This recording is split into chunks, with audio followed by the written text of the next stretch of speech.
امریکہ کے سفیر ڈونلڈ بلوم کی وزارت داخلہ آمد۔ وفاقی وزیر داخلہ محسن نقوی نے امریکی سفیر ڈونلڈ بلوم کا خیر مقدم کیا۔ وزیر داخلہ محسن نقوی سے امریکی سفیر ڈونلڈ بلوم کی اہم ملاقات ہوئی ہے۔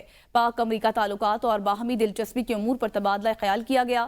ملاقات میں انسداد دہشت گردی، انسداد منشیات اور سیکیورٹی کے شعبوں میں تعاون بڑھانے پر اتفاق کیا گیا۔ محسن نقوی نے کہا کہ باہمی اشتراک سے اکتوبر میں لا انفورسمنٹ ڈائیلاگ کا انعقاد کیا جائے گا۔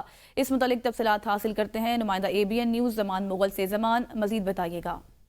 جی بالکل، آج امریکی وزیر جو ہیں ڈونلڈ بلوم وہ وزارت داخلہ میں آئے ہیں اور انہوں نے محسن نقوی سے ملاقات کی، اور ملاقات کے دوران دونوں طرف سے اس عزم کا اعادہ کیا گیا ہے کہ دونوں ملکوں کے جو تعلقات ہیں ان کو مزید بڑھایا جائے گا، اور اداروں کی جو استعداد کار ہے، ان کی قوت ہے، لا انفورسمنٹ ایجنسیز ہیں، ان کی استعداد کار کو بھی بڑھایا جائے گا، جبکہ دہشت گردی اور دیگر جو امور ہے ان پر قابو پانے کے لیے بھی دونوں ممالک نے مل کر کام کرنے کے عزم کا اعادہ کیا ہے۔ جی